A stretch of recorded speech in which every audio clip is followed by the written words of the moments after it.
請問你聽唔聽得明咧？其實我真係好辛苦啦，聽得好盡力，但係我真係聽到，我諗2成到啦。咁但係佢啲英文咧，即係老實講，你話佢係一個讀書好叻嘅人，我好懷疑咯。因為佢去到博士生嘅時候，佢英文都真係講唔掂喎，我就覺得即係匪夷所思咯。你話讀到 PhD 嘅，咁你啲英文咁嘅樣嘅，你點樣做咗你本科嗰個論文？你點樣做你碩士嘅論文？係咪用簡體中文寫論文嘅？第一，點解可以中國內地佢一啲事都冇咧？第二就係話佢究竟嗰啲論文係邊個幫佢寫嘅咧？佢啲英文咁差，佢點樣可以俾佢咁樣讀咧？冇機制嘅咩？係嘛？即係呢啲人仲有幾多咧？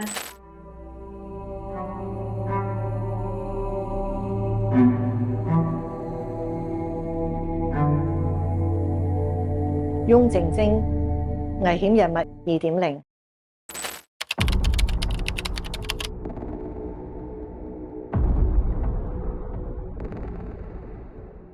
歡迎嚟到危險人物2.0，身邊有我師傅翁律師同埋本人楊律師。咁咧今日咧，我哋想傾嘅一個案件咧，咁我諗大家都覺得鋪天蓋地會睇晒㗎啦。咁就係呢個周振豪，係一個20幾歲嘅中國留學生，喺英國嗰度咧係讀緊博士嘅。咁咧佢就被發現咧，至少咧就強姦有50個女人之多。咁一半咧就相信喺英國啦，另外一半咧就相信係喺中國嘅。咁好啦，咁佢而家被起訴嘅咧就係11條係嘛？強姦罪。係啊，其實嗰11條嘅控罪咧都係強姦罪嚟嘅。咁其實加埋呢強姦罪，夾埋控罪咧係有成35條咁多添嘅。最後咧佢係甩咗4條啫，即係有31條罪咧佢都係定罪嘅。係啦，咁點解會有4條甩咗嘅咧？咁其實咧，我哋都之前咧就問咗阿苗醫生，即係嗰4條罪咧，其實就係關於嗰啲藏毒嘅。咁當時告佢咧，就係因為佢係有施用一啲藥物咧，去迷暈咗啲女仔。咁然後咧就係強姦佢哋嘅。咁但係當中咧有4種嘅藥物咧，咁包括咧就係K 仔啦、揈頭丸啦、即係 Xanax 有幾種藥咧就一陣醫生你聽佢解釋你就明㗎啦。咁嗰幾隻藥咧。事實上咧，應該估計係佢本人攞嚟食嘅，食咗之後攞嚟振奮佢自己嘅性能力啊，各種嘅能力啊。咁而咧就唔係用嚟迷姦嘅，咁佢打甩咗係打甩咗嗰4條，因為佢自己服用。咁而咧嗰個迷姦藥嗰條咧就係打唔甩嘅，因為有5條運用藥嘅控罪嘅。咁而喺眾多控罪入邊咧，亦都咧你會見到有一條我哋香港都有嘅窺淫罪係嘛？係啊，有幾條窺淫罪嗰個嘅。窺淫罪咧就係影一啲人嘅私處啦，未得人同意啦，咁影人啲私處啦。咁同埋有一個咧就係收藏極端令人厭惡嘅色情物品嘅影像。咁呢條咧就香港係冇嘅。係啊。呢個咧，即係話喺英國有嘅，即係話就算你有嗰啲，如果有呢類型嘅照片咧，你藏有都係犯法嘅。包括係有啲咩咧，即係譬如獸交啊，有啲係描繪同死屍一啲性行為啊，又或者係強姦嘅性行為啊，呢啲咧都 classify 被定義為呢一種嘅類型嘅叫做照片啦嚇。佢叫做extreme pornographic image 嚇，咁咧就係叫做極端嘅淫褻照片啦。咁所以咧有啲鹹網啦，咁因為呢條法例立咗之後啦，咁就好多嘅鹹網咧，佢哋譬如係講係強暴啊嗰啲咧，呢啲字眼咧都唔用得啦。因為如果你呢個相片係講明係強暴，咁你就會係中咗呢一個叫極端淫褻嘅影像啦咁樣。咁好啦，咁呢個嘅法例咧香港係未有嘅。其實呢個法例喺香港應該都係要引入嘅。係啊，其實窺淫罪都係呢幾年嘅啫嘛，慢慢會看齊嘅，通常呢啲嘢。因為香港自從97之後咧，佢就冇再跟呢個英國法律同步啦嘛，咁所以咧我哋好多嘢都係去到97嗰陣時就停咗啦，咁冇話見到其他國家佢有變啊，即係或者普通法國家有改變啊，佢又冇跟咯。咁其實呢一個叫極端淫褻製品咧，我諗係如果喺香港度係有都係好嘅。咁但係因為你香港咧就即係。嗰個叫做奸屍啊，呢啲咁嘅罪本身都未係犯法啦，咁所以好多嘢都係要跟進去改動啦。因為如果你係有收藏啲奸屍嘅相片嘅話咧，呢一個咧都係犯法噶嘛。咁好啦，咁咧就嗱，我哋咧就有一啲嘅錄影帶嘅，咁呢啲錄影帶咧就係英國警方咧就拍咗嘅。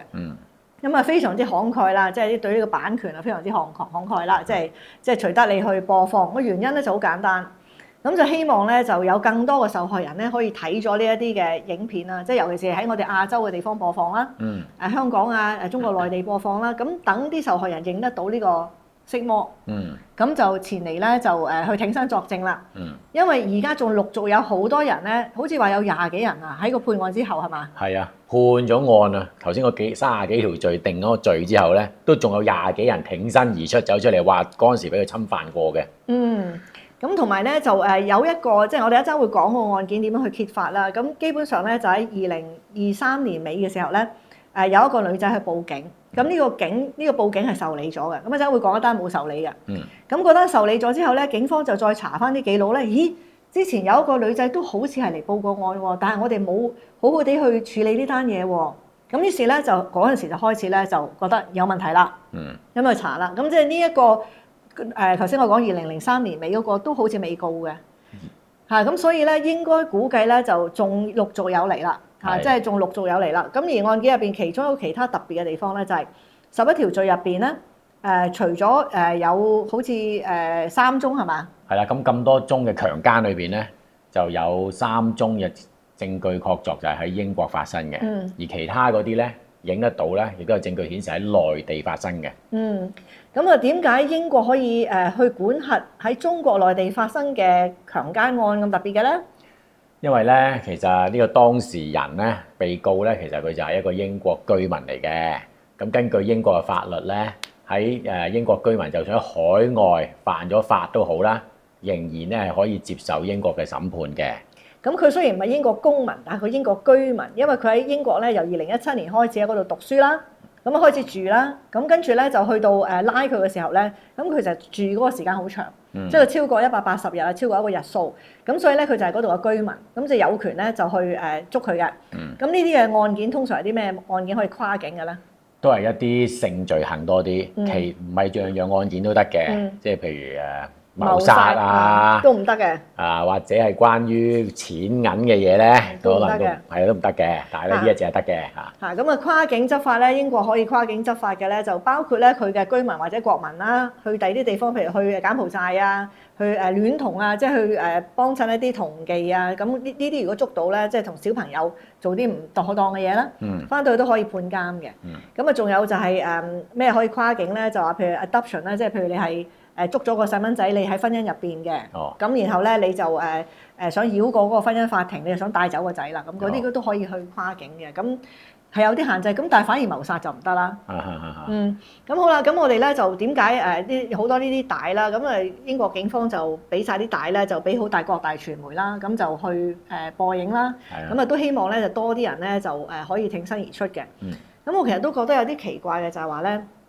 好多呢啲嘅 case 咧，都喺中國大陸發生嘅，即係估計起碼有20幾單，因為喺現場咧就揾到好多啲錄影帶啊各樣嘅嘢啦，咁咪揾到好多嘅強姦案咧，都係喺呢個男仔嘅東莞嘅屋嗰度發生嘅，因為佢屋企背景都叫幾好嘅係嘛？講下佢背景咯，嗱，佢頭先講咗佢名啦，叫周振豪啦，咁咧佢咧喺網上啊用咗另外2個英文名嘅，一個叫 Park Ho， 一個叫 Bo Ho 啊。咁啊呢2個名啦，就去周圍識女仔嘅嚇。佢係1997年2月20日咧，就喺廣東省東莞市出生嘅。咁佢家庭富裕嘅喎，其實有好多房地產嘅喎。佢阿媽咧就係個中學教師，但係佢阿爸咧就係東莞松山園物業管理有限公司嘅審計室主任啊。仲要咧呢個係國有企業嚟㗎，佢仲要係黨總支委員啊。同埋法人代表啊，即係黨員嚟嘅。所以咧就你見到西方傳媒啊鋪天蓋地咧，就將嗰個黨員嗰個字咧就特別大嘅，即係顯出嚟咁樣嘅。咁而咧就亦都係好突顯佢喺中國大陸有好多物業啦，即係有錢咁樣啦。咁而咧你會見到咧佢喺中國大陸嘅物業咧都同呢件案有相關嘅。咁因為但凡咧佢係喺一啲嘅佢屋企嘅物業係有啲叫分層式嘅嗰啲公寓咧發生嘅咧，啲隔音好差嗰啲咧。個女仔如果大叫咧，佢就俾你走嘅。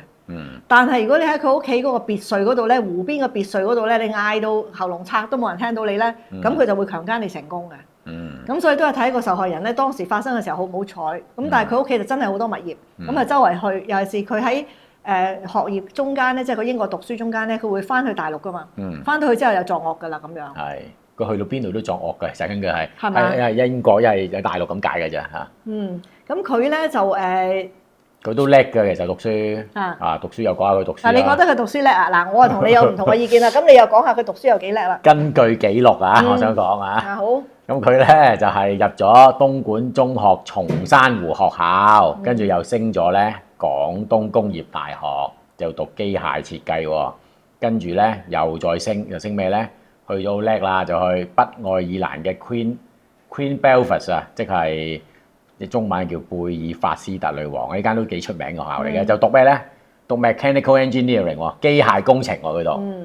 好啦，讀完之後讀碩士、博士咧。都去咗倫敦大學學院嗰度咧，繼續深造嘅。表面上係咪都？嗱，佢點解可以去到北愛爾蘭嗰個 Belfast 嗰度咧？我覺得咧就有啲商榷餘地嘅。原因就係當時咧有啲叫交換生計劃啊，有啲嘅即係國內啦，有啲嘅交流計劃啦。咁佢嗰時已經喺中國內地讀到大學第3年㗎啦。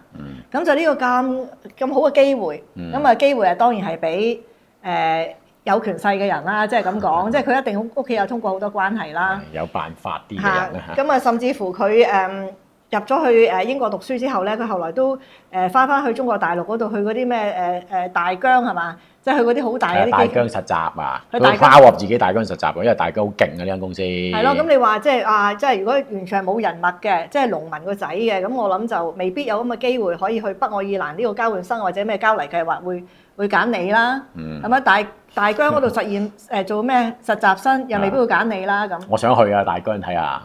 你再重新投胎揾個老豆先啦，你嚇，即係咁樣。咁好啦，咁你講到佢讀書好叻，我覺得好奇怪喎。因為咧嗱，而家不如俾你再重溫下睇下佢俾人拉咗之後嗰啲英文講成點啊嗱。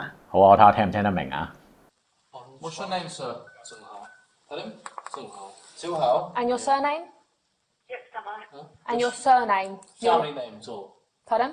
Zhou. Have you got any ID on you at all? Yeah. Yeah, can you show me your ID, please, just so we can confirm who you are? That doesn't. Is there anybody else in?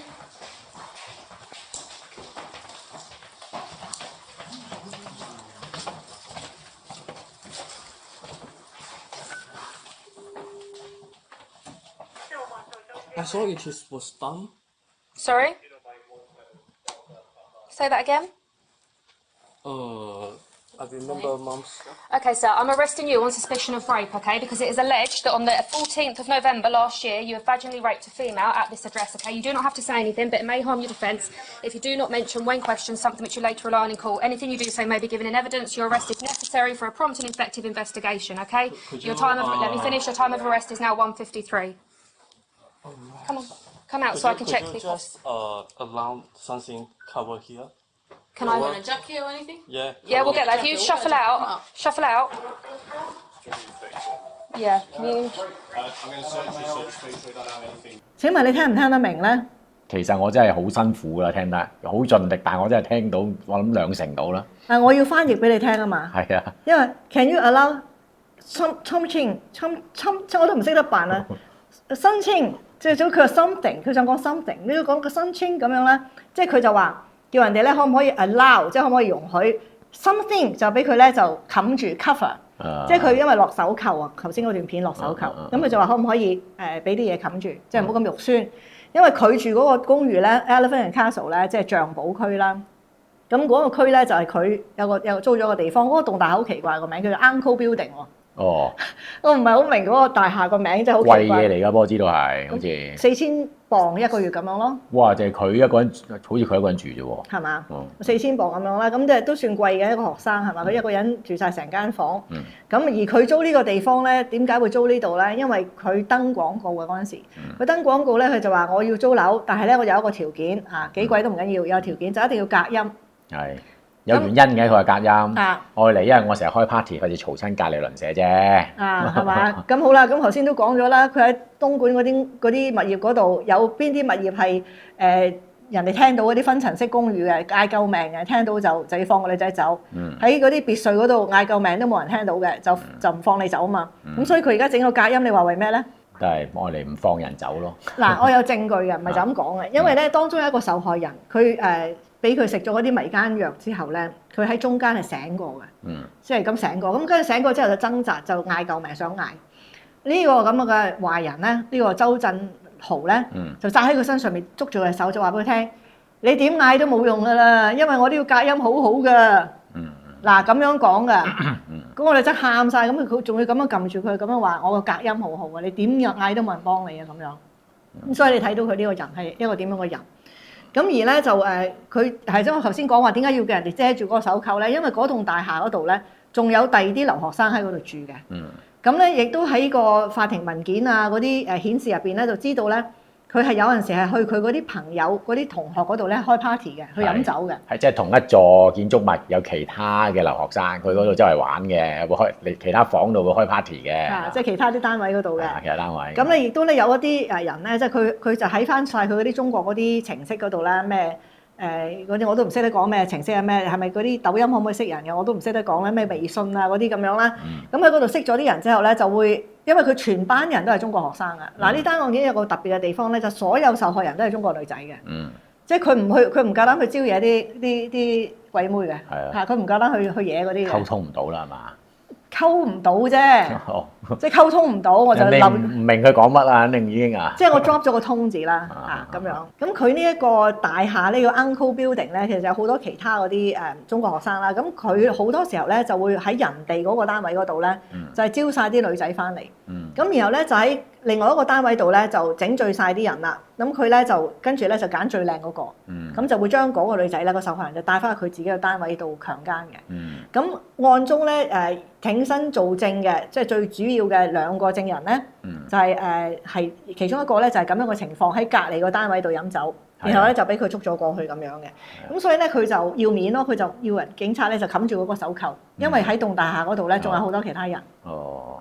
咁但係佢啲英文咧，即係老實講，你話佢係一個讀書好叻嘅人，我好懷疑咯。因為佢去到博士生嘅時候，佢英文都真係講唔掂喎。嗱，你頭先睇完嗰個係拘捕啦，我再俾你睇睇啊，睇埋佢俾人問話嗰陣時係咩樣。We already have 8 different videos of you raping at least 8 different victims. 我們看到的內容呢，已經至少有8條錄像片。錄像顯示你是對這些女孩子強姦的。This includes the 2 from your phone that were discussed with you upon your last arrest. 就其中包括8條裡面，其中包括2條我們上一次跟你說過的那個強姦女孩子的錄像。They've said some of the things seized include 2 hard drives of over 2 terabytes each. 還有什麼2個 hard drive， 好像這些電子器械都在我們那裡。How many videos do you have? 你總共有多少條片呢拍的 ？No comments. How many victims are there? 有多少個受害人 ？No comments. How long has this been going on for? 你這些所為進行了多長時間 ？No comments. 你見到咧整個問話嘅過程入邊咧，好明顯咧講英文問佢嗰個警察嘅嘢咧，佢真係聽唔明嘅。你見到一到個中文翻譯嘅時候咧，佢就全神貫注喺度聽啦。係嘛？係啊，同埋佢講，雖然佢唔係講好多嘢，但係咧都好難聽得明嘅，比較歪音咯嚇。佢講咗2個字啫嘛。No comments 啊，我學唔到佢啊。No comments. No comments. No comments. 即係佢係第一咧 no comment 呢個字咧係單數嘛 no 咁啊梗係 comment 㗎啦。佢 no comments s no comments。唔知佢點讀即係佢應該係 no comment 咁啊算啦，仲要加個 s 落去。咁同埋你睇到咧我唔知係咪即係多咗留意啊？嗰個中文翻譯咧應該係台灣人嚟嘅。咁你聽普通話聽得出㗎嘛？係啊，音唔同。嗰個係叫國語啊，即係大陸嘅就普通話，其他地方叫華語嚇，即係正確就華語。咁但係咧，你聽得到呢個係國語嚟嘅。第一次發生的時候是在哪裡？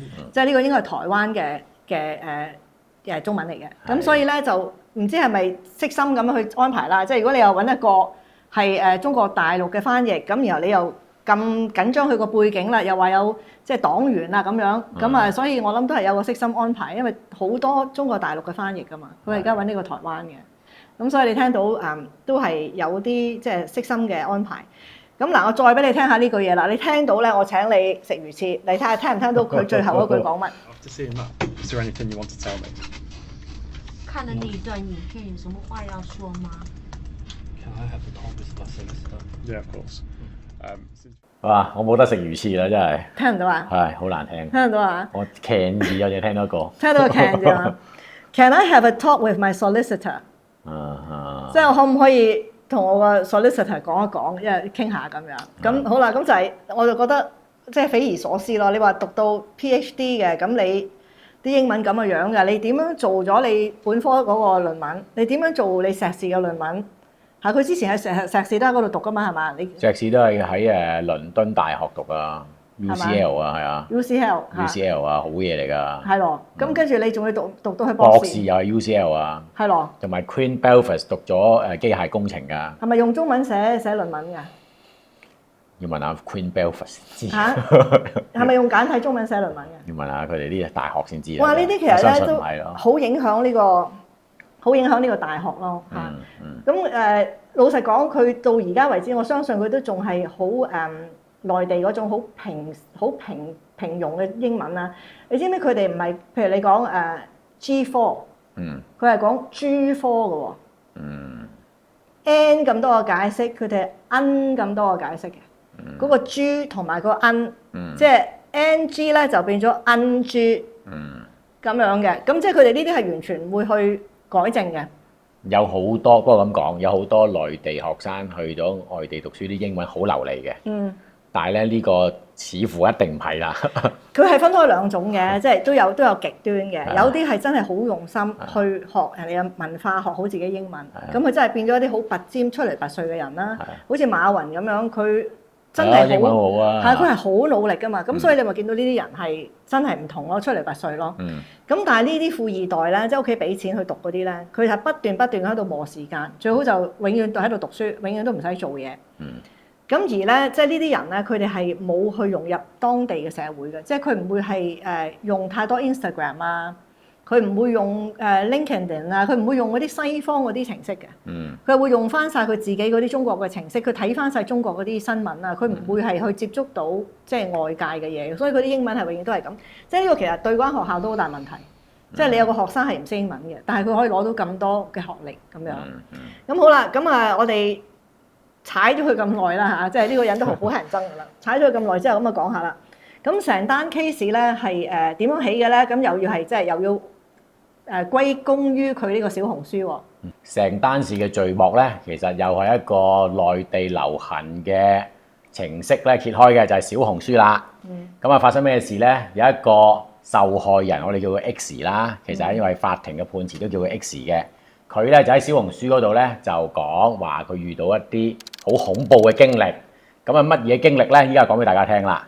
其實咧佢就話佢喺咧2021年5月啊，當時咧透過啲社交媒體咧，佢係識咗一個人嘅。呢個人其實就係周振豪啦嚇。咁啊當時佢自己係得18歲嘅啫。咁而對方咧識嗰隻周振豪咧，佢已經係 UCL 讀緊博士啦，咁啊有仰慕佢啦。2年之後佢真係去留學喺英國啦。咁咧就係2023年2月啦。去到英國之後咧，5月咧已經第一次同周振豪見咗面啦喎。咁啊見面做乜咧？好正常嘅。周振豪就話咧要幫佢補習數學，就約佢出嚟，去咗佢屋企補習喎，仲要話咁好嘅呢個人。第一次去到咧完全冇問題嘅，冇越界嘅行為嘅，真係同佢補數學喎。咁啊，然之後咧多次都邀請呢一個 X 咧就去加佢喺屋企裏邊咧就飲酒啦嚇。咁 X 就拒絕嘅，開頭係。個女仔因為好乖下，佢18歲，佢喺中國內地去讀書，佢都啱啱係走出兒童期，佢唔肯飲咁多酒嘅，即係佢唔中意去飲酒嘅嚇。係啦，咁但係即係佢成日都約，又唔好意思推啦，可能又學習壓力大啦，咁啊，亦都係應約去一次嘅。咁佢一次就大鑊啦，嗰一次已經。咁啊，佢記得咧嗰陣時咧去到一個倫敦一個地方啦，但係佢真係唔係記得大概邊一個單位啊，因為後尾醉到緊要。咁咧就去咗周振豪嘅嗰個樓嘅另一個單位嘅，即係 Uncle Building 嘅。係啊，頭先嗰樣嘢頭先嗰樣嘢啦。佢喺嗰度咧，因為又開緊 party，就帶咗佢上去，就有4到6個人到啦。咁咧嗰度飲酒啦，過咗一陣咧，佢已經頭暈咯，行路都幾難行喎。有其他女仔係想幫呢個女仔翻屋企嘅。咁咧，周振豪咧就話：喂，唔好啊！佢飲到咁醉啊，唔好再喐佢啦，亦都唔適合搭咩 Uber 咩都唔適合噶啦，留喺度就最安全噶啦。咁咧。睇準一個機會咧，呢一個阿周振豪咧，唔知幾時啊，其實因為佢已經醉得幾緊要啦嘛，就帶咗呢個女仔咧離開咗啲 party，去咗佢自己個房嗰度啦。咁啊做乜咧？就咧開始咧就露咗自己嘅真面目出嚟啦。首先就係咁灌佢飲伏特加，係灌喎，佢話形容係，即係唔係話邀請佢飲。我諗啊，懟落個嘴度俾人哋飲啩嚇。然之後佢已經意識模糊啦，到第二朝醒，佢連咧內衣都揾唔到，最後咧要走開咗人哋嘅衣櫃，原來佢將個內衣收埋咗佢自己嘅衣櫃度啦已經。咁唔知收埋嚟做乜喎？我陣間話俾你聽。咁佢就攞翻啦。咁咧好啦，第二日咧，即係佢俾人侵犯咗㗎啦，其實已經。咁啊就呢個周振豪就發信息俾佢啦，就話：唉，我琴日飲得太多啊，做錯咗事啊，我哋之後再傾下啦。咁佢回覆人啦，喂，你咧應該為你嘅所作所為啊，要覺得內疚啊。咁咧，佢發現咗自己被侵犯，佢就好唔憤氣啦，梗係。去到過咗3日之後咧，凌晨啦，佢就打電話報警嘅，因為你俾人侵犯，你梗係有權報警啦。但係咧，第一次報警嘅時候咧，其實佢喺個電話講，你都講得好清楚。但係咧，佢覺得咧，警方咧同佢嘅溝通有啲障礙嘅，問佢仲問好多問題，又唔信佢啊。慢慢開頭態度都唔係幾好添嘅。咁應該去警察局㗎啦，之後佢打完個電話之後，應該係去咗警察局嘅。係，佢又攞晒嗰啲錄像啊、證據啊去埋警察局。但係咧講完一大輪之後咧，就其實又佢好似係清晨報啊嘛，佢搞到係下晝嘅。警察咧個決定咧都係唔立案去調查嘅。咁好啦，咁如果你喺英國咧，你英文又唔係太好咧，你報過警嘅話咧，即係因為我英國都見過，即係幫過一啲香港人啦，咁佢哋都一樣係有呢個情況㗎啦。因為你英文唔好嘅話咧，佢哋係好唔想做嘅，因為根本唔知你講乜。咁然後咧就要去約一個翻譯，嗰個中文嘅翻譯係好耐都約唔到嘅。咁而嗰啲中文翻譯咧。我見過一啲係內地嘅中文翻譯啦，即係我哋香港人去報，佢哋揾到個內地嘅翻譯翻嚟，係啲根本係溝通得好艱難嘅，因為咁佢內地講普通話，啲香港人講普通話好艱難啊！好艱難，出嚟嗰啲翻譯嘅嘢完全一塌糊塗嘅，9唔搭8嘅。咁所以咧，佢呢個情況就應該係咁樣啦。係啦，嗱，佢亦都係啦，佢唔知道呢個周振豪嘅全名嘅，其實佢真名啊唔知，亦都唔記得確切嘅地址噶嘛，因為佢嗰時醉得好緊要噶嘛。咁啊，所以咧一路搞到下晝咧，最後咧嗰啲差人又好似佢覺得唔係好合作咁，就變咗佢自己撤咗案啦，係因為啲差人啲態度又唔好啦，即係好似唔信佢咁樣啦，其實就唔想做咯。咁就呢單嘢咧，後來咧英國警方都係鄭重道歉㗎，係真係道歉嘅，即係話對唔住，我哋處理得真係唔好啊！即係啲咁嚴重嘅風化案，你點樣你都要即係驗身啦，你點樣都要揾女警啦，係咪？即係你冇華裔個女警，你都真係要去揾翻譯咯，揾一個佢適合嘅翻譯啦。咁好啦，咁個女仔就覺得好傷心啦。咁佢嗰陣時咧就應該係2023年嘅，係咪？係啊，2023年啊。跟住咧，佢呢個咁痛苦嘅經歷咧，佢就好想其他女仔都留意到，就希望咧警醒其他人咧喺呢個地方有啲咁人面獸心嘅人，就將呢個經歷咧擺咗小紅書度。咁咧擺喺小紅書度，你知個威力幾勁㗎啦！就即刻有好多人咧就走出嚟，其中第一個先有一個叫做匿名叫2set啊，佢就係睇呢個小紅書咧。就發現咗咧，我有一個經歷係非常似我女嘅俾咁侵犯喎，亦都咧呢個人係佢形容咁樣係好似識講廣東話，又識得咧成日都帶住一隻勞力士咩綠水鬼錶嚟炫耀嘅一個咁嘅人喎，咁咧就2set走出嚟，佢哋聯絡咗啦，即係2set同 X 係傾偈咯喎，咁咧傾偈期間咧又有多一個人嚟叫 L， 亦都走出嚟聯絡埋 X， 大家夾晒口供，唔係夾晒口供。夾晒呢啲證據之後咧，發現咗咧，好有可能係同一個人嚟嘅。L 係咪喺中國內地㗎？好似係中國內地嘅。係啊，佢冇係後尾咧，佢係透過視像咧係俾證供嘅。但係我哋再講呢個嚇。係咯，咁啊，因為係咯，呢個 L 咧就係中國內地嘅。佢嗰陣時都係應該係喺呢個英國讀書嘅時候咧，就俾佢侵犯咗嘅。咁後來就英國警方就去接觸佢啦。咁佢就唔想俾佢爸爸媽媽知道啦。咁於是係通過視像咧就去俾口供啊。咁即係話整單案件入邊咧就得呢3個人係可以揾得到真正身份嘅。咁而其他人咧就冇揾到真正身份。咁但係都用嗰啲影像咧就係去告佢嘅咁樣。咁啊去到呢個位咧，咁英國警方就話中國政府都配合我哋攞視像口供啊嗰啲咁嘅嘢。咁但係唔配合嘅地方咧就係話好奇怪。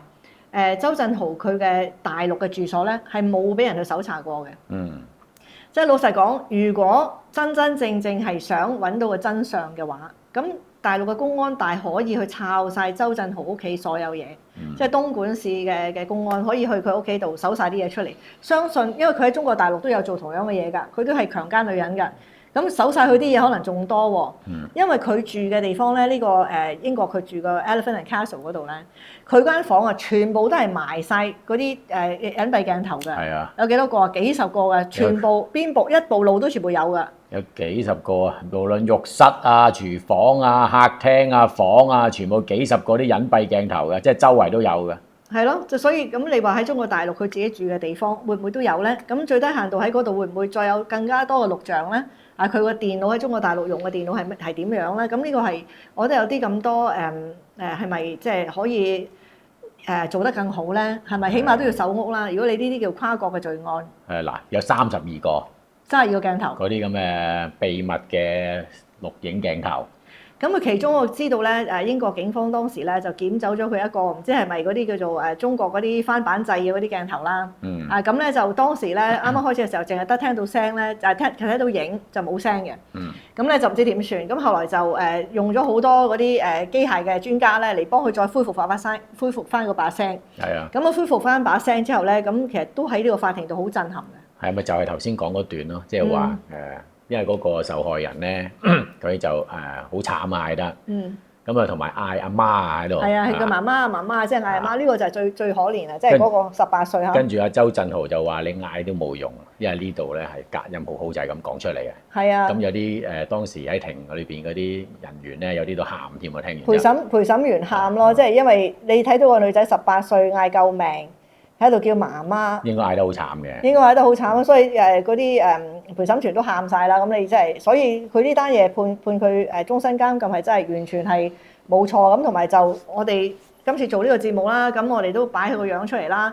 咁如果有邊啲人咧，真係睇得到嘅，你又係受害人嘅話，咁都可以幫手去宣傳下，因為仲繼續告㗎，繼續告㗎。因為其實佢好多時出沒喺一啲華人咧，喺英國好中意去嘅地方，咩海底撈啊、唐人街嗰啲其他餐廳啊，其實根本佢好活躍嘅。我睇佢判詞講到佢。咁同埋咧，最希望係乜嘢咧？因為佢中國大陸嗱，老實講，而家佢呢度有成7、8單嘅案件喺英國法庭幫你中國大陸政府執法喎。咁點？即係如果呢個周振豪佢最低限度而家係坐呢個22年零227日啊嘛，係咪咁上下？咁坐完咗之後，佢始終會翻去㗎。咁翻咗去之後，最公道嘅做法係咩咧？你中國大陸繼續起訴佢咯。不過英國都分鐘繼續起訴佢喎又。係啊，咁但係你要知道呢個人佢無論點樣都好，佢始終有翻去嘅一日嘅。佢而家仲好後生，佢廿零年之後佢都係50歲到啫嘛。佢做翻去，佢大把錢俾佢承繼啊。點解你喺中國大陸唔告埋佢咧？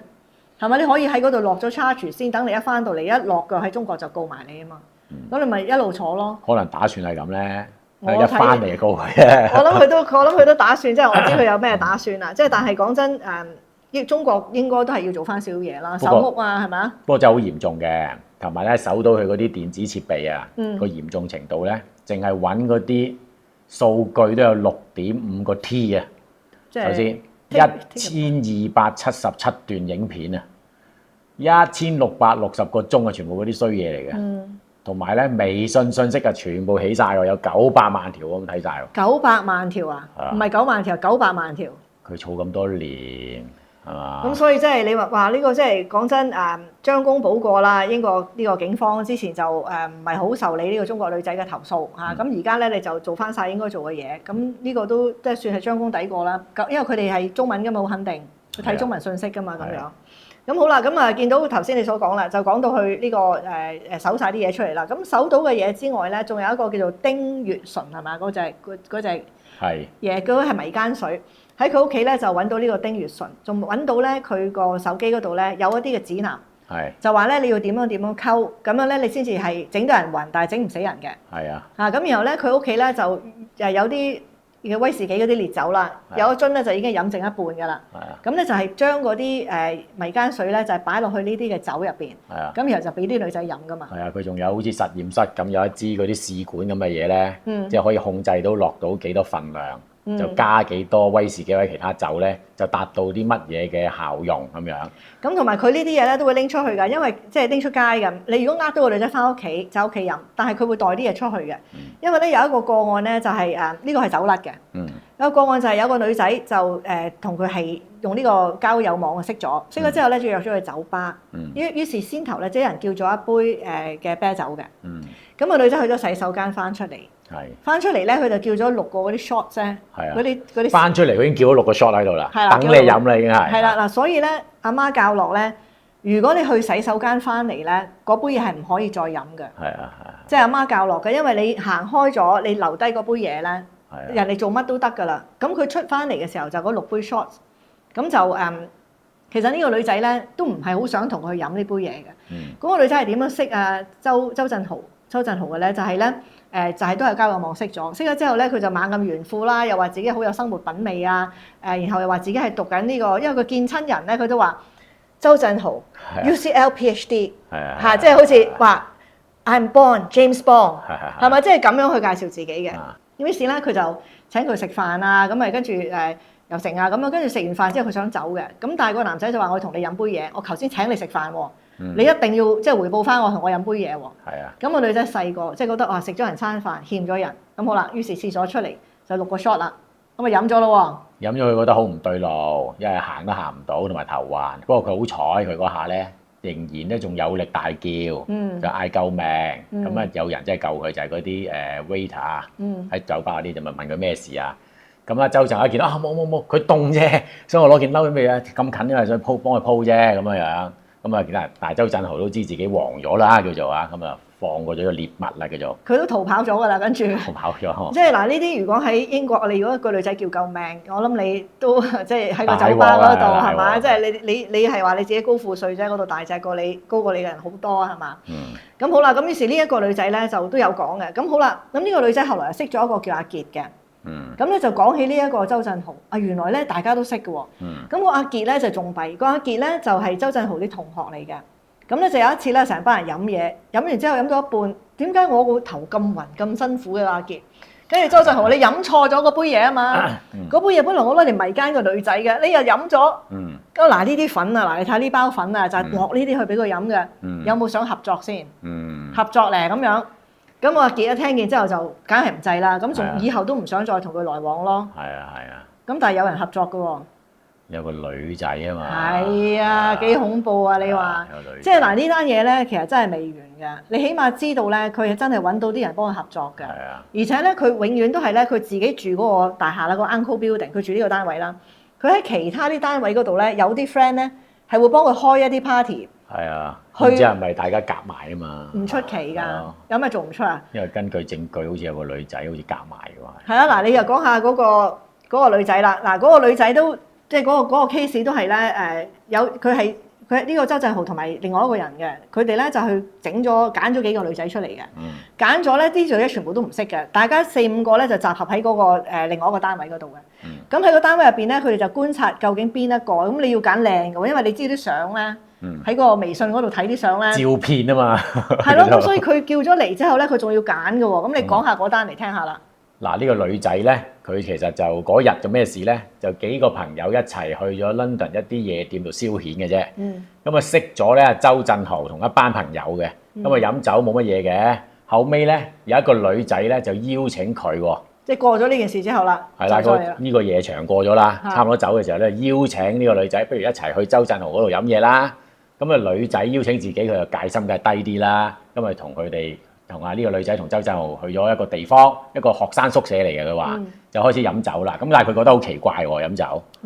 因為咧前邊擺咗2支酒喺度，好似係 vodka 嘅嘢嚟嘅。咁咧係阿周振豪咧同嗰個女仔咧對面嗰個女仔咧就永遠都飲1支嘅啫，而不停嘅叫佢飲另1支嘅。咁佢覺得話好似好奇怪啊，我冇理由。即係咁蠢啦，人都知咩事啦。咁咧佢就唔飲嘅。但係後尾咧，佢覺得咧周振豪唔知點樣打咗個眼色喎，同嗰個女仔。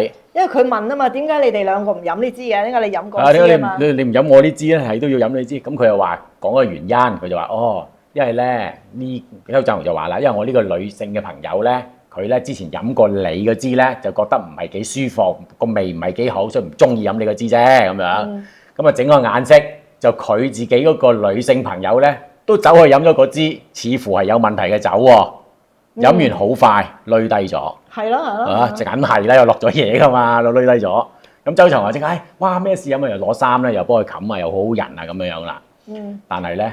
即係佢又會真係飲咗個支有問題嘅酒啦。呢個女仔咧，其實就係夾埋咧去個女仔上周振豪嗰度。佢仲同嗰個女仔仲同呢個受害人講咧，就話：我中意周振豪啊，我想追佢啊，不如你幫我上去，等我即係追到佢咁樣。咁啊根本係擺到明氹佢上去嘅。咁所以咧，於是咧就飲咗嗰支酒啦，就累低咗啦。係啦，嗰個壞女仔啊，累低咗啦。咁跟住咧，好女仔都有飲過支嘢噶嘛，咁啊亦都累低埋嘅。嚇！到佢擘大眼嘅時候啦，就見到周振豪已經攞住個相機啊、閃光燈啊影住佢啦，而佢咧亦都係衣衫不整嘅。係啊，好彩佢醒咗，佢就死命咁嗌，同埋嗌要走。不過咧，周振豪大力啦，其實佢幾高，1.8米高㗎。同埋家仲要講好多嘢，有咩整容啊，咩好多嘢搞㗎。有排講啊嗰啲嘢。咁但係個女仔衝埋個門度啊嘛，平白啊嘛，搞到。係啦，又搞到好大聲，又嗌救命咁咧。咁啊，周振豪你知佢醒目，咁啊即刻放佢走啦。嗰陣時佢仲係住喺 Bloomsbury 嘅，嗰陣時佢 WC1 我睇到個地址，應該係未搬去佢呢個Uncle Building 嗰個象堡區嘅。佢嗰陣時仲係住喺倫敦市中心學校嘅宿舍嗰度啊。咁因為嗰度佢冇隔音啊嘛。咁所以之後佢咪完善咗佢個犯案手法，佢咪做隔音咯。跟住啊，呢個女仔再問，第二日咧，因為佢哋交換咗微信啊嘛，就問嗰個壞女仔啦，佢就喂，你可唔可以俾翻嗰日琴晚嗰個男人嗰個啲相我睇啊？跟住人哋即刻拉黑佢啦，即係 block 咗佢，拉黑啫。哇！呢啲真係叫為虎作殘啊嚇！即係嗰個意思，即係好似以前嗰啲老虎咁樣啊，就揾一個即係個殘嘅意思，即係話咧，即係老虎啊，就要叫個人去幫佢揾啲受害人翻嚟。即係呢個就係為虎作殘啊！呢個咁嘅殘啊，呢個啊，即係所以。可能個壞女仔都係受害人嚟嘅，佢都中咗招㗎咯，可能都。或者有錢咧？點知啊？呢個周振豪頭先你都講啦，佢係有錢嘅喎，佢咪冇錢嘅喎，佢啲錢係攞去做好多整容嘅嘢嘅喎，佢啲牙咧全部整過晒嘅，佢嗰啲頭髮係種過晒嘅，仲要加埋咩啊？再加埋唔知揾啲脂肪打喺塊面嘅嘛，好睇啲。下巴打啲脂肪，打大個下巴，因為就割埋雙眼皮。係啦，係嘛？咁啊，即係直頭好似話唔知做靚模咁樣嘅。同埋嗰個阿傑咧，個男仔話同佢出街咧，見到佢咧，即係抹完個嘴嗰啲紙巾都黃色，因為佢搽好厚化妝品。係每次出嚟咧都係化妝嘅佢，咁過癮嘅。係好恐怖啊！咁同埋咧就你見到佢啲相啦，即係我哋都揾到一啲相啦，即係剝晒衫啊、show 肌肉啊，嗰啲肌肉都唔知係咪又打落去嘅真係。咁咪要揾埋攝影師去幫佢影嘅喎，即係仲要做好多 P 圖嘅喎，佢要整到自己好靚，去即係去追女仔嘅喎。咁你見到俾人拉咗之後嘅真人版，同佢嗰啲咧喺嗰啲其他小紅書啊彈出嚟啊嗰啲。叫做 P 圖版，你見到啦？係喎，爭好遠喎！咩叫照片啊？你見到？係喎，呢個我都未有咁樣去對比過喎。但係咧，嗱，你又見到佢又炫富咁講到咁樣咯，話自己係好有生活品味喎。但係咧，佢請親啲女仔去食嘢咧，普通都係好 cheap 嘅地方嘅喎。係啊，仲要團購喎。係啊，即係用嗰啲買嗰啲團購票啊，同啲女仔換 coupon 啊啲咁樣嘅嘢。咁所以你見到你睇啲西報啦，BBC 有好多都寫啦，都寫得好即係好絕核嘅，即係寫得即係話 cheap Vietnamese restaurant meal，即係你係一個 cheap 嘢嚟，一個 cheap 精嚟嘅。同埋話佢嗰啲勞力士手錶咧，佢日日就喺度 show 晒佢好多勞力士。假㗎係嘛？係啊，咁你啲全部中國嗰啲咩 A 貨 B 貨嚟㗎嘛 ？A 貨嚟㗎喎，你話？咁就係咁樣啦，咁咪好不屑佢啲咁嘅行為咯，咁樣。咁啊，跟住仲即係嗱呢單案入邊咧，就有頭先我哋講 X 啦，有啊 Z 啦。咁同埋就仲有一個 H 啦，L 啦，就嗰係喺呢個中國大陸度做證啊，視像作供啦。咁嗰個 Z 係點樣？佢就2021年9月咧，喺一個留學生晚宴度咧，識咗周振豪嘅，大家就交換咗聯繫方式啦。咁跟住一直保持聯繫，其實佢哋都拍拖嚟㗎啦，叫做，因為咧。阿Z都話自己自願咧，同周振豪咧發生咗幾次關係嘅。咁咧一路去到10月份度啦，Z自己搞生日會喎，一大班朋友嚟，包括咧就係周振豪嘅。咁呢個生日 party 度咧，Z自己飲咗好多酒喎。咁啊，但係咧唔知點解咧係好快醉喎。最後咧剩翻佢啲其他朋友走咗啦，佢自己同周振豪啫。佢覺得自己意識好模糊啦。咁啊唔知點解又去咗周振豪嗰間屋度嘅喎，唔知點解嘅喎。同埋咧，佢記得一樣嘢就係去嘅途中佢係嘔過一次嘅，即係醉得好緊要啦。我入到佢間屋度咧，佢根本冇力去抵抗噶啦，咁咧過完嗰晚咧，當然係俾人侵犯啦。第二日咧就問阿周振豪啦，就話：喂，點解你琴晚咁樣做咧？係咪？佢就咁答咯喎，周振豪話：佢話喂，當時你係有意識嘅，你係自願同我一齊嘅。咁咧見佢咁答咧，好似好唔負責任咁喎，即係完全係錯噶嘛呢樣嘢。咁啊即時咧就嗰日咧就拉黑咗佢啦，拉黑即係又係 block 咗佢啦。佢就冇報警嘅意思。咁點解唔報警咧？似乎咧佢就因為唔識個法律，即係佢認為咧曾經自願同佢發生個關係咧，之後咧佢都可以隨便同佢發生關係噶啦。但係其實咧唔係噶嘛，就算你99次同意都好咧，第100次唔同意都唔可以噶嘛。佢呢個諗法咧就其實就好多人都會咁樣諗嘅，啲正常女仔都會咁諗嘅。因為如果你去到警方嗰度就會問你同佢咩關係？我同佢男女朋友。你同佢係咪有性關係？有。咁但係今次又點解唔肯啊？咁樣咁你變咗好難解釋。咁同埋呢個佢亦都驚住話萬一有咩事嘅時候，嗰啲家人知道啊，中國大陸啲人知道啊，就會覺得好唔檢點。咁咪變咗好難解釋。因為如果你話好似其他嗰啲從來都冇同佢有咩關係嘅，第一次見面嘅或者普通朋友，咁就俾佢帶上床，咁就變咗越易講啲，咁佢就會覺得自己好難去解釋。係啊。咁同埋佢俾佢夾翻屋企嗰個途中咧，嘔個途中咧，佢連咗銀行卡都唔見埋。咁好啦，其實呢啲唔見咗嘅嘢咧，你記唔記得頭先你咪講阿 X 啊，唔見咗啲底衫噶嘛？係啊。咁呢個又唔見咗一張銀行卡噶嘛？係啊。咁後來咧拉咗呢個周振豪嘅時咧，佢屋企嗰度咧揾到一個黃色嘅盒啊，一個名牌嘅，唔知乜鬼嘢。Fendi 啊。Fendi 盒啊嘛。咁入邊咧裝晒啲嘢㗎，哇！入邊咧，我覺得我見到我最傷心啊，見到就係嗰個女仔個少女嘅襪仔啊。卡通物啊。係啊，即係如果你有女咧，你自己屋企有個女啊。有細蚊女喺屋企咧，你見到嗰隻卡通物咧，你真係個心好唔舒服嘅。你諗下個細路女俾你強姦咗，係俾你咁樣仲要拍晒片攞嚟做你嘅戰利品，你仲要攞咗佢嗰啲嘢，佢呢啲係同殺人嗰啲連環殺手嘅手法係一模一樣嘅。入邊你見到幾多頭箍啊？即係嗰啲綁頭髮嗰啲橡筋啊，全部都係嗰啲女仔嘅身上邊即係攞嘅，耳環都有，鎖匙都有，即係門匙都偷埋人哋嘅。咁所以你話唔見嘢嗰啲人咧，中間就應該係俾佢攞咗啦。咁啊。好啦，咁呢個咧就你見到係呢個 X 啦，Z 啦，就 Z 咁樣之後啦，佢點解後尾佢報即係先至諗到報警，就係因為睇到小紅書，Z 就係睇到 X 嗰個小紅書個 post 啊，咁佢先至揾阿 X，大家傾完之後去報警嘅。係啦，咁而且呢個當中咧，應該係仲有多一個受害人咧，就已經咧就去警方嗰度咧就講佢有相同遭遇，咁所以變咗就加埋咧，警方就去查。咁但係應該係仲有1、2單啲人報咗咧，就仲未去到底嘅，即係因為佢好多影片啊嘛，你都講係有成幾千條片㗎係嘛？1600幾條片啊！係啊，咁入邊好多人咧都認唔到嘅，就係知道喺倫敦發生嘅，因為認到佢嗰個住嘅宿舍，但係就唔知道嗰啲係咩人嚟嘅，咁所以陸續仲會有好多人出嚟咯。係啊，同埋會唔會有啲幫兇俾人拉埋都唔頂啊？係啊，希望佢會啦嚇。呢度就有好講完嗰啲。英國啦，咁英國其實最主要就係嗰2個親身去法庭度做證嘅嗰個X 同埋 Z 啦。係。點解冇 Y 嘅咧 ？Y。嗱呢個就係我諗緊會唔會係中間報即係去報警嗰個，而家仲查緊咧，仲未正式嚇，因為中間蝕咗一個。順住㗎嘛應該係咯，係喎。因為中間係真係有個女仔又去咗報警㗎嘛，咁所以你見到 X 跳咗去 Z 咯係嘛？即係可能仲有個 Y 嘅，可能遲啲會再告咯。咁樣，咁啊去到呢個位咧，就其他嗰啲全部咧，有啲好似 A、B、C、D 一大紮啦，有8個嘅，嗰啲就係中國內地嘅。咁入邊亦都睇到咧個情況都係差唔多啦，都係咧有啲女仔會醒咗啦，一半會醒咗啦，嗌好痛啦，叫佢唔好啦，佢就繼續嚟啦。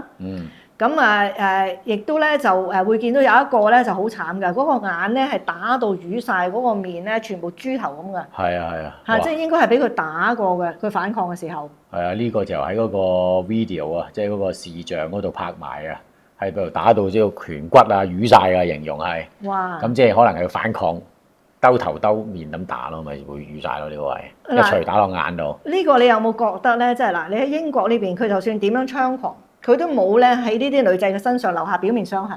係啊。但喺中國內地嘅嗰啲受害人入邊咧，你就會見到咧有鼻青眼腫打到豬頭嘅。咁呢個女仔冇家人嘅咩？佢翻到屋企朋友唔會見到佢變成咁嘅咩？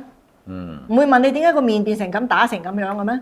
咁應該實會問嘅嚇，不過唔知佢點答啫。唔係答唔答個問題啊，喺呢啲咁嘅嘢，如果嗱老實講，我哋係譬如英國又好，香港又好，你見到你個唔好話你個屋企人啦，你見到你屋企個工人行入嚟鼻青眼腫，你都會去問，你都會追究啦。係啊。咁但係如果喺內地尤其是佢哋係咁有勢力嘅，你去報警啊？你話佢打你啊？你個身份地位同佢個身份地位係有問題，即係點解可以咁樣咧？即係老實講，如果係喺一個普通嘅即係地方嚇，即係如果你話有啲學生乜嘢，你打到咁樣，老師都會問啦，係嘛？但係偏偏我就所以見到呢個特別嘅地方就係喺中國內地嗰啲受害人咧係有表面傷痕嘅，佢係特登咧係。喺呢個英國嗰度咧，佢唔會同佢製造一啲嘢，你係睇得到嘅。即係呢個我就見到有少少咁嘅分別咯。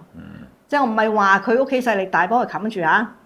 咁啊，但係咧，即係大討論下。主場之利啊，更加大膽咯，呢個人可能係。係咯，咁同埋佢梗有辦法。因為我哋覺得嗰個俾佢打成咁樣嘅人，點解可以冇屋企人嘅咩？冇人會問你點解變成咁嘅咩？咁問咗之後點咧？有冇去報警咧？咁要揾翻嗰個人出嚟。係嘛？點解到而家為止佢都冇俾人搜屋嘅，冇俾人告嘅大陸？點解中國政府嘅執法係要等英國政府幫你做咧？我真係唔明咯呢啲嘢。不如講下跟住嗰單官司啦。佢面對嗰單官司就審咗5個半禮拜嘅，咁都算長啦。佢咧有一個答辯嘅方向，佢咁講嘅。其實所有俾佢影到啲女仔咁樣嘅片都好啦，佢哋只不過喺度做緊角色扮演嘅啫，即係 role play 嘅啫。點解佢哋肯做呢個角色扮演咧？嗱，角色扮演即係自願啦。即係扮唔自願，係啊，即係扮俾佢咁樣糟質啊、虐待啊、侵犯法啊，扮出嚟嘅啫。係因為咧，佢哋係中意自己嘅錢同埋禮物，所以自願參加呢一個角色扮演嘅演出嘅。好變態咯，即係佢答辯理由啦呢個。即係嗱，老老實實啦，頭先講嗰個俾人打到塊面鼻青眼腫嘅人，唔通有角色扮演啊？啊，你不如扮演真實啲，你打到我咁樣啊？即係要扮俾人中意，俾人強姦啊！要咁樣啊！咁所以咧就當然陪審團係唔會相信佢啦，係嘛？一致裁定啊，佢多項罪名，即係31條罪名都成立啦，就判咗終身監禁嘅。其實係。不過你知佢仲有一句就係一個就係話24年咧係唔可以假釋。係啦，咁但係後來法官就計過晒啲時間咧，因為佢被羈留嘅時間啦。咁啊，所有嘅傳媒都講24年最低服刑期啦。咁但係其實法官將個日子咧就有少少修正嘅。咁啊正確咧就係22年零227日。係。咁啊都係差唔多23年未到咁樣啦。扣咗個日期，咁即係話咧佢不准假釋嘅咧就由判刑開始計啦，就係22年零227日咁樣啦，咁樣。咁啊冇提到咧佢法庭嗰度有冇父母嚟聽審啊？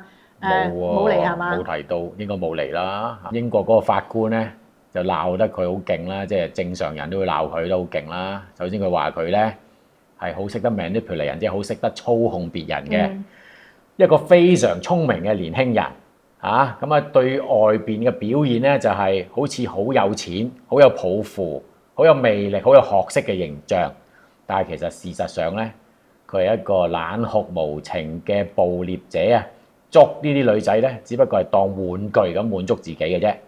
咁然後咧就當然係拍晒嗰啲片咧，就攞嚟作為佢嗰個戰利品，作為收藏啦，係嘛？包括埋攞晒佢哋嗰啲身邊嗰啲日用品啊，各樣嘅嘢啦。仲有一個好特別嘅，因為佢都知大鑊㗎啦，咁佢提出咗一個折衷嘅辦法，就係話咧，不如用化學閹割自己。令到咧作為一個減刑嘅提議，好唔好？咁啊法官啊，梗係駁回啦。咁點解會駁回咧？閹咗咪仲好？咁一陣間我哋其實我都問咗阿苗醫生，阿苗醫生會答我呢個問題。點解咧？法官就真係唔會中計啊！呢個人真係咧操控別人啊！佢以為講化學閹割啦，原來化學閹割唔係真係閹割嘅。一陣等苗醫生話俾你聽，咁所以好在啫咁樣。即係物理係好啲係嘛？係咯，咁你真係揾把鉸剪出嚟一下解決咗佢啦嘛。啲人問啊，咁啊判就判咗終身，咁啊坐20幾年啦。咁啊其實對於受害者嚟講，除咗見咗佢坐監之外，仲有咩可以做啦？仲有咩可以做？就可以民事訴訟咯，即係可以咁有錢啊嘛，你係嘛？咁啊追佢攞錢咯，即係等到佢即係佢嗰個人身傷害嗰個時限咧，就有3年可以告噶嘛。唔好咁快告。等到時效期差唔多到尾嗰陣時告，因為咧你可以延長嗰個收成你個判決啊嘛。因為判決咧嗱，你譬如到差唔多3年嘅時候，你告佢就告佢侵害你強姦，咁跟住你就開個數，譬如告佢100萬英鎊咁樣。咁你攞到個勝訴令之後咧，咁你有幾耐嘅時間去執行呢個勝訴令嘅？咁如果佢有錢嘅咁啊，當然係去封佢銀行戶口攞佢錢啦。咁但係如果即係將來佢放監，咁你睇下可唔可以延長呢一個執行令？到時佢揾到食嘅話有錢嘅，咁都要同佢攞咯。係嘛？咁即係同埋佢父母睇下會唔會肯幫佢俾咯？咁但係你起碼都可以做民事訴訟，可以攞到嗰個判決，佢永遠都爭你呢嚿錢。我覺得呢單案好明顯都未完啦，即係譬如好多人似乎喺側邊幫佢助紂為虐，我頭先都講咗。仲有一樣嘢，除咗犯案實際過程幫佢之外咧，嗰啲藥點嚟咧？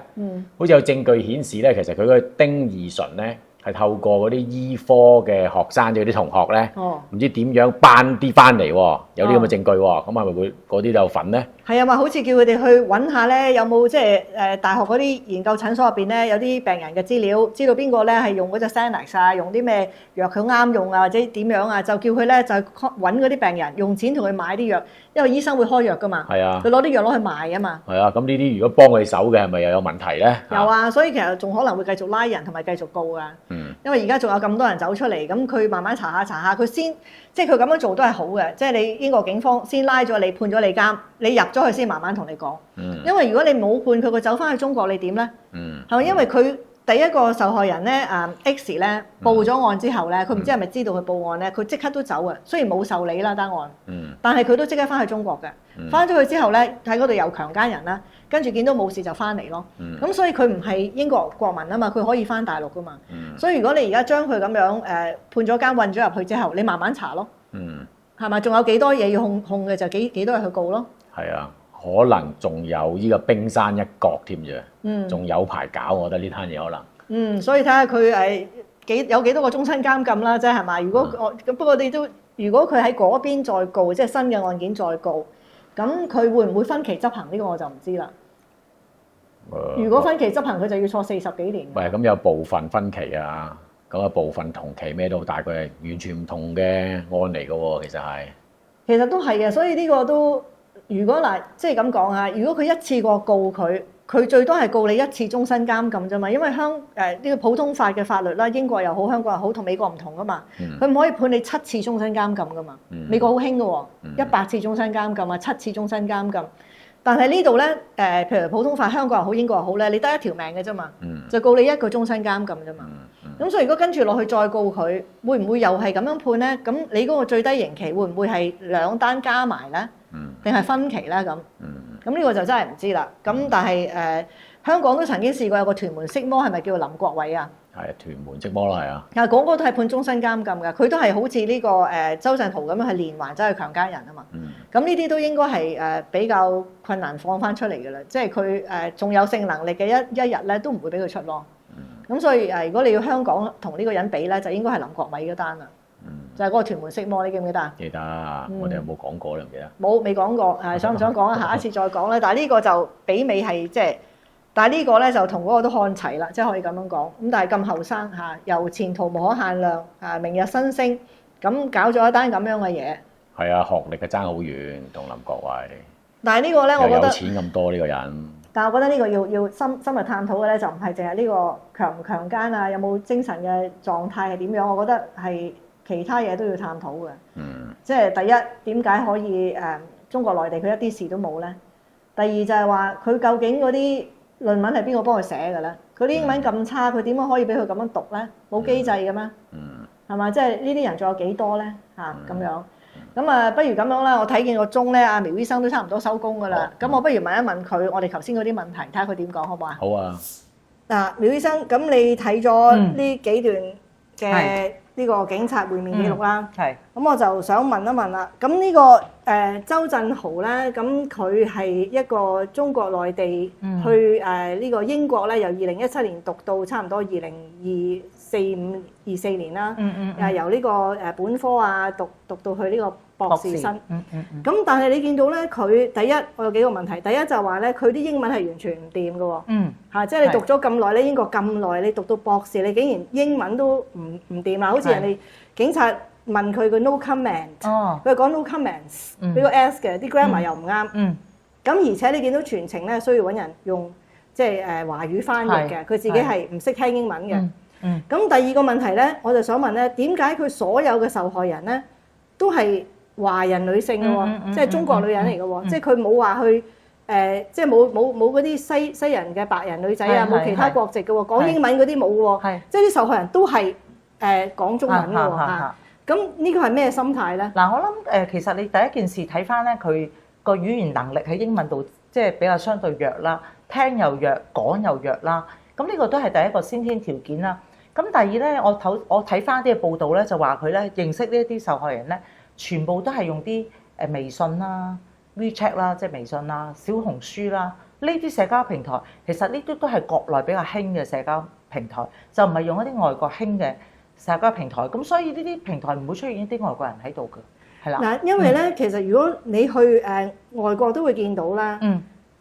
好多嗰啲中國內地生咧，其實佢去到呢個外地讀書咧，佢個圈子都係同翻啲內地人嘅。係啊。佢睇嘅新聞都係睇翻嗰啲內地微信嗰啲新聞啊、百度啊，睇翻佢自己嗰啲程式。佢係唔會去睇嗰啲咩 CNN 啊、霍士啊，即係佢唔會睇嗰啲西人嗰啲嘢嘅。咁其實根本佢係從中國內地去咗西方國家，佢仍然都係活翻喺嗰個中文圈子嗰度啊嘛。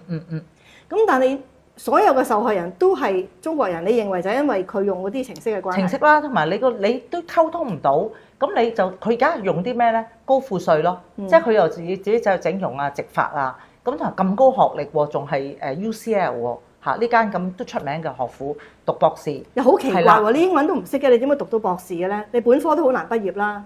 真係奇怪喎。係咯，即係嚇揾人做功課。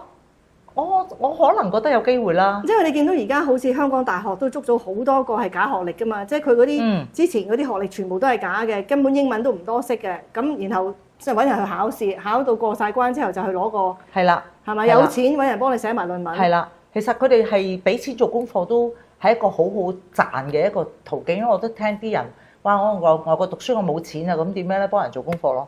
哇！係啦，真係咁好啦，咁即係而家有 AI 好啲啦，揾得 AI 做功課，捉到都一樣係叫 plagiarism 嘅，即係你唔可以咁樣。咁但係你個覺得就係純粹係因為語言能力，佢冇辦法追到即係叫做鬼妹啦，即係追唔到西方女仔。嗱，但係你要知道咧，佢要一個高富帥，佢要壓倒性覺得個女人咧就係好仰慕佢。咁如果你呢個形象咧，高富帥係咪吸引到一啲外國女仔咧？人哋咪睇你呢啲咧，人哋個標準未必係呢啲嘢嚟噶嘛。大家係啱即係大家啱 key 啦，或者個價值觀相似啦，諗嘢相似，人哋睇呢啲噶嘛。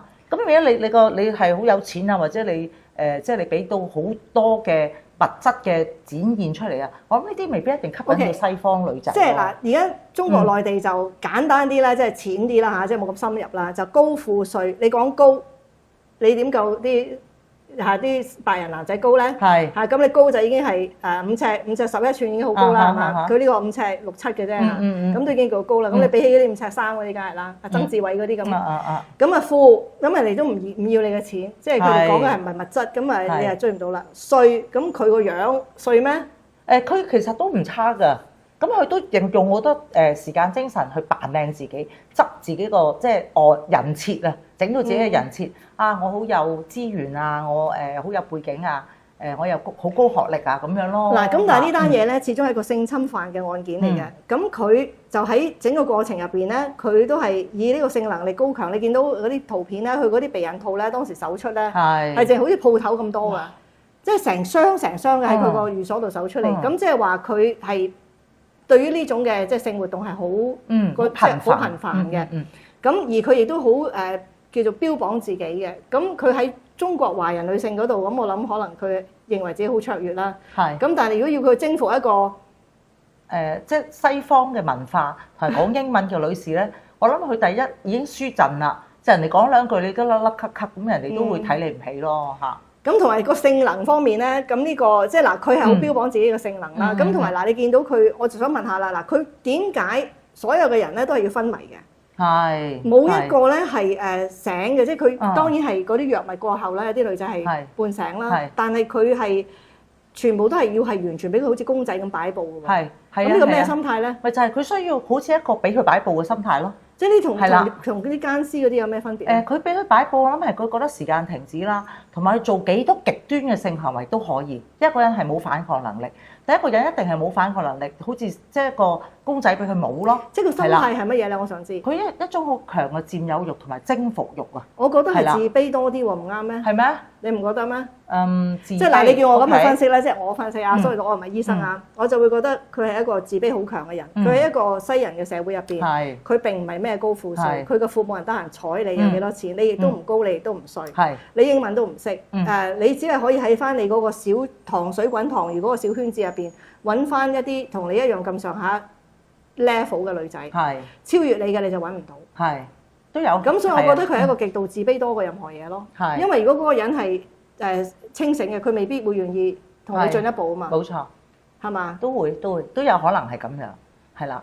咁同埋因為佢要做啲好極端嘅性行為，加埋要錄影啊嘛。佢要錄影唔係個個制噶嘛。呢個都係。咁佢要迷暈咗先可以錄影到，好似聽聞成1600小時嗰啲性愛片段，同埋佢兼夾佢唔係當呢啲係一個人嚟嘅，佢唔係話可以同你展示性能力啊，你讚我啦，而佢係當一個戰利品嚟嘅。咁除咗錄影之外咧，佢用收埋佢哋咩髮夾啊、耳環啊，佢好似淨係戰利品咁去擺，咁所以佢直成我就會覺得佢係一個好高功能性嘅一個掠奪者嘅人格咯，係啦。OK，即係佢完全就係為咗要攞嗰啲戰利品。都有呢個癖好啊，我覺得係。包括嗰啲影片都係戰利品嘅一部分。好啦，咁另外啦，我就想問下啦，就係嗰啲藥物啦，即係我要問藥物。咁仲有我就要問化學閹割嘅嘢。咁但係去呢個之前，我就想問下一啲心態嘅問題。係點解你有咁嘅機會去外國度讀書？你唔好嗰啲讀書去學英文，而係要去嗰度即係咁嘅混日子咧。咁佢需要嘅就係攞到張文憑翻嚟。除咗個文憑之外，係冇實際嘅。呢個咩心態咧？又係我諗佢根本上冇乜自己嗰個人生嗰個理想目標啊。咁可能由細到大，我自己估計啦，因為佢好似聽聞咧，爸爸係一啲嘅唔知咩企業嘅高層，國企嘅高層，國企高層係啦。咁啊當然係好有勢力啊，咁亦都好有能力啊咁樣。而佢個媽媽係個教書噶嘛，咁由細到大可能都會幾執重喺邊度咧？就執重學業成績啊、錢啊、物質啊咁，可能呢啲地方滿足到佢。但係會唔會佢能夠有一個比較健全啲嘅性格嘅成長咧？係未必有嘅。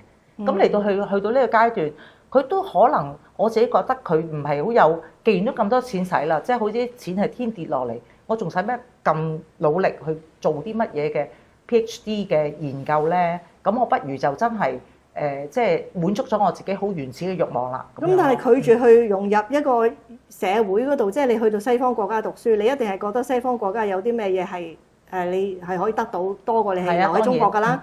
咁但係你去到嗰度，你乜嘢都冇攞到喎，你乜嘢都唔學㗎喎，你英文都唔識㗎喎。係嗱，咁問題就係咧，佢出咗去外國讀完呢個博士咧，佢翻到國內咧又鍍咗層金啦。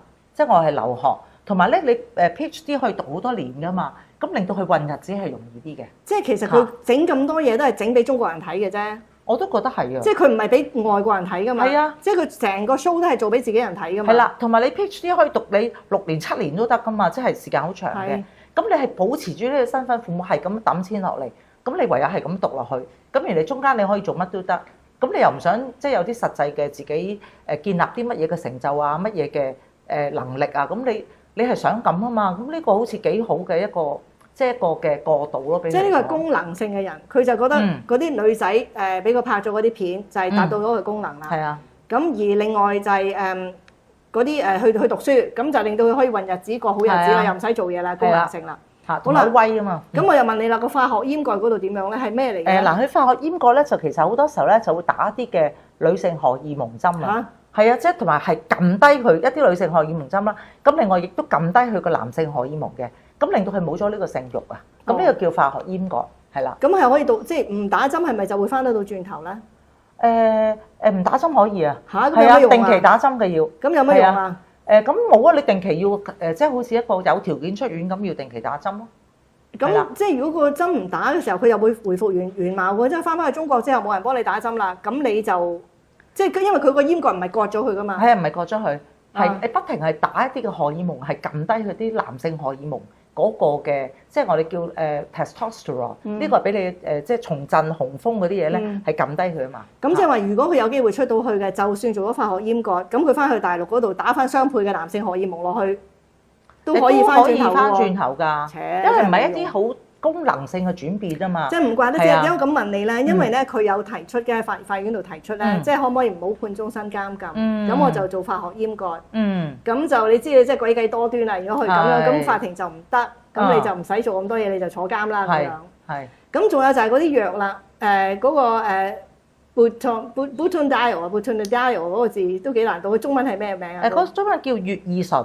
乙二醇，即係佢主要係用呢個乙二醇啊嘛。你見到佢有一紮嗰啲藥嘅，你可唔可以逐樣藥講下咩嚟？嗱，佢嗰個乙二醇其實咧都係一種我哋好似類似酒精嘅，係一個中央神經系統嘅抑壓劑。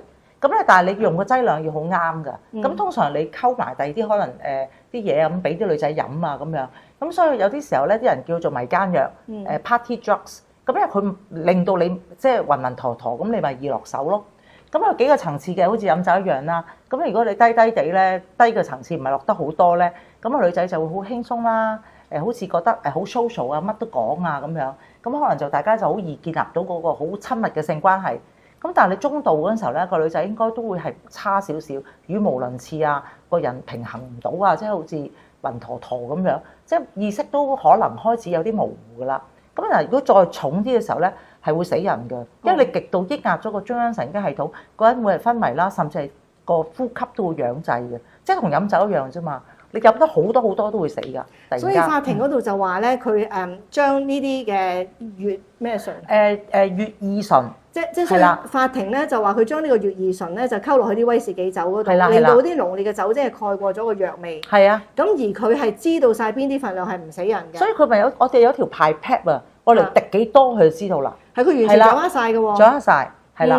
咁但係好慘嘅，你俾落啲威士忌度，因為威士忌都係個中央神經抑壓劑嚟㗎嘛，其實係兩個係加埋咧係會仲勁㗎。係啦，所以係都其實幾危險。咁要幾耐先可以恢復翻意識㗎？咁呢個就唔係太清楚啦。不過我諗都有起碼你估計佢都有幾個鐘頭俾佢完到事啦。係啦。咁同埋都要睇翻個女仔嘅身體狀況係幾重啊？呢啲係嘛？咁仲有其他嗰啲藥咧？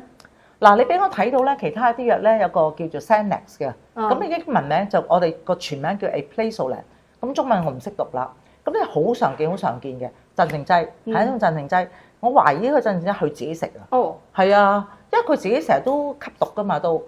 咁啊吸啲咩毒咧？就叫做 ketamine 就係叫氯胺酮 K 仔，係啦。咁同埋亦都食揈頭丸 MDMA。哦 ，MDMA 就係叫做揈頭丸。揈頭丸。Ecstasy 係咩啊？狂喜啊？咪就係佢個名咯，另一個名。即係 MDMA 就即係叫做揈頭丸。係啦，係啦，嚇。食咗係會揈頭㗎。會狂喜，你嘅成身就咪會可能周圍喐咯，好興奮，因為佢都犀利㗎，佢會令到你個人係好放鬆啦，覺得個人好精神啦，咁同埋有自信心好似爆棚。所以頭先你講到咧，佢可能冇自信都可能真嘅，即係佢食呢啲藥令到自己好 presentable，即係好勁啊，自信心爆棚啊。如果唔係你唔需要食呢啲咁嘅藥㗎。所以咧就你講嘅嗰個乙二醇。